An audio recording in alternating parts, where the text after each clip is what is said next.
बहुजन को बना पाओगे, न अपनी आर्थिक बेड़े को तोड़ पाओगे और न सामाजिक बेड़े को तोड़ पाओगे। वो लोग इसलिए कामयाब हुए कि बहुजन समाज समझ नहीं पाया। लेकिन माता बहनों में ये कहना चाहता हूँ, हम बाबा साहब के बच्चे, जो अधिकार, शिक्षा का अधिकार, नौकरी का अधिकार, पानी पीने का अधिकार जो बाबा साहब ने दिया है, आज तो बहुजन समाज शिक्षित हो गया है, आज तो बहुजन समाज डीएम डॉक्टर पैदा हो गए हैं, तो फिर आज भी मनुवादियों की चालों को आप लोग क्यों नहीं समझ पा रहे हैं? क्यों आज भी आप लोग उनकी बातों में आकर बहुजन समाज को तोड़ने का प्रयास कर रहे हैं? और जिस समय बाबा साहब संविधान लिख रहे थे, आर्टिकल 16 में जो जमीनों का अधिकार हमें मिला है, बहुजन समाज के लोगों, आर्टिकल 16 में बाबा साहब ने ये स्पष्ट लिखा है कि देश के अंदर कोई भूमि वंचित नहीं रहेगा। जिसके पास जमीनें नहीं है उसको सरकारी जमीन आवंटित की जाएगी। जिसके पास सरकारी पट्टा नहीं है उसको सरकारी पट्टा आवंटित किया जाएगा।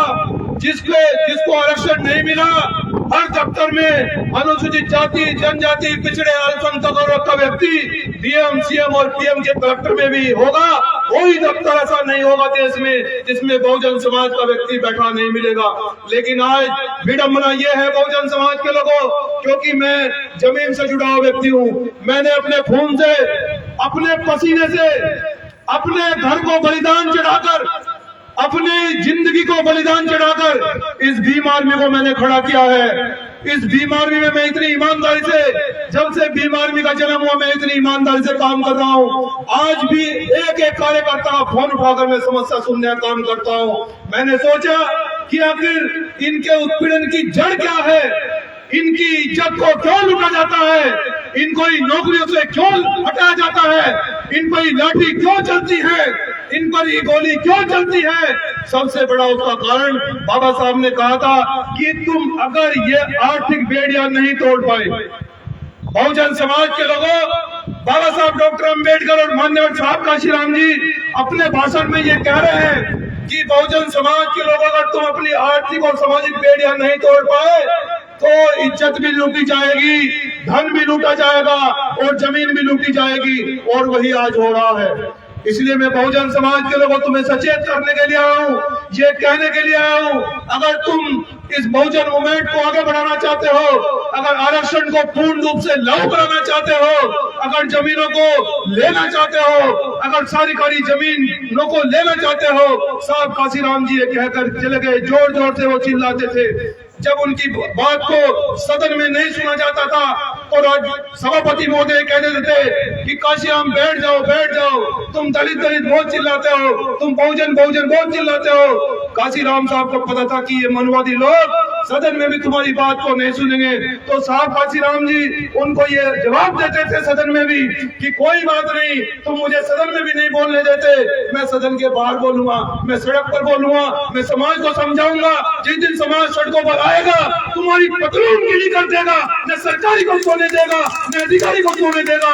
इसलिए आज बस्ती की धरती पर बहुजन समाज के लोगों, बाबा साहब डॉक्टर अम्बेडकर का एक सिपाही, मान्यवर साहब काशीराम जी के मूवमेंट का एक सिपाही तुम्हारे बीच में आज बहुजन मूवमेंट को लेकर आया है, आरक्षण और जमीन को लेने के लिए आया है। मैं अपील करने के लिए आया हूँ कि यह बहुजन समाज के लोगों, अपने बेटे के साथ एक बार खड़ा तो होकर देखो, अपने बेटे के साथ अधिकारों के लिए चलकर तो देखो। मैं यहाँ की सरकार को नहीं सोने दूंगा, चाहे यहाँ का मुख्यमंत्री हो और चाहे डीएम हो या कलेक्टर हो, क्योंकि ये लड़ाई संविधान में दिए हुए अधिकारों की है और संविधान हमारे बाप ने लिखा है। संविधान को जो भी हाथ लगाएगा, हमने कई बार पहले भी कहा कि जो संविधान को छेड़ेगा हाथ जलकर राख हो जाएगा। हमने 2 अप्रैल को भी समझाया कि नहीं समझाया? हमने अगर संविधान को फिर से छेड़ा जाएगा तो फिर से क्रांति होगी। लेकिन बहुजन समाज के लोगों में ये कहना चाहता हूँ कि विरोधी से सतर्क रहना है, क्योंकि 2 अप्रैल को बहुजन समाज को बहुत नुकसान पहुंचा। 14 लोगों से ज्यादा हमारे लोग शहीद हुए और वो शहीद वो संघर्ष में नहीं हुए, मनवादी लोगों ने उन पर हमला किया, ईंटें फेंकी, पत्थर फेंके, जब जाकर वो शहीद हुए। तो इसलिए मैं आपसे कहना चाहता हूँ, ये लड़ाई आपके अधिकारों की है, आरक्षण और जमीन की है। तो इस लड़ाई को अगर आप मजबूत से लड़ना चाहते हो, मैं आपसे आज एक बस्ती की धरती पर वादा करके जा रहा हूं, और अगर ये वादा मैं ना पूरा कर पाया तो बस्ती के लोगों को शकल नहीं दिखाऊंगा, क्योंकि मैं जवान का बहुत पक्का हूं और जो कहता हूं वो करता हूं। जो मैंने आज तक कहा है, बहुजन समाज के सम्मान में मैंने कोई कमी नहीं आने दी। कि बहुजन समाज से मेरी बस एक अपील है कि वो बस मेरे साथ में खड़ा हो इस लड़ाई में, वो मेरे साथ में आरक्षण और जमीन की लड़ाई में खड़ा हो। जब तक आरक्षण और जमीन को वापस नहीं लेता, वापस बस्ती नहीं रहूंगा, ये वादा कर रहा हूं आज। बस्ती जमीन लौटूंगा जब दिल्ली से ये आदेश पारित हो जाएगा, चाहे तो प्रधानमंत्री जी करें आदेश या फिर माननीय सुप्रीम कोर्ट आदेश करे कि दलितों को, पिछड़ों को, उनकी जमीनों को, जो सरकारी जमीनें हैं, उनको बांटकर दे दिया जाए, यह उनका संवैधानिक अधिकार है। तो बहुजन समाज के लोगों, मैं अपनी बात को ज्यादा लंबा न करते, मैं चाहता हूं कि आप सब लोग खड़े होकर आरक्षण जमीन वापस करो के नारे जोर जोर से लगाएं, ताकि यहाँ के कलेक्टर के कानों में पहुंच जाए। ये संविधान को हाथ में लेकर बहुजन समाज का बेटा आरक्षण और जमीन को मांगने के लिए आया था। आरक्षण जमीन वापस करो, आरक्षण जमीन वापस करो, आरक्षण जमीन वापस करो, आरक्षण जमीन वापस करो,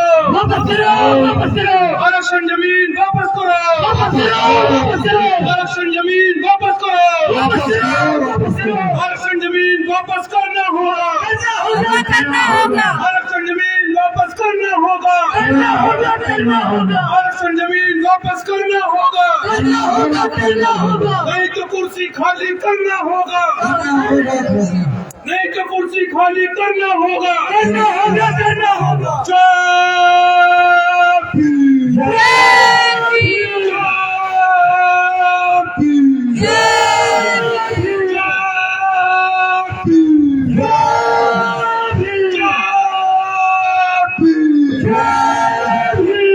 संविधान जिंदाबाद, जिंदाबाद, जिंदाबाद, संविधान जिंदाबाद, जिंदाबाद, जिंदाबाद, संविधान जिंदाबाद, जिंदाबाद, जिंदाबाद, संविधान जिंदाबाद, जिंदाबाद, जिंदाबाद। बहुत बहुत धन्यवाद। सब लोग बैठ जाए।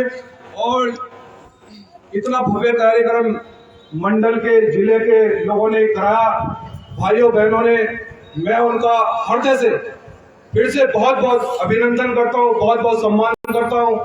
और हमारे भाई राष्ट्रीय कलाकार एक बार और आ जाए, भाई मंजीत मेहरा जी, बड़ा क्रांतिकारी भाई है मेरा, और इनको एक बाबा साहब की फोटो देकर मैं सम्मान करना चाहता हूँ इनका भी।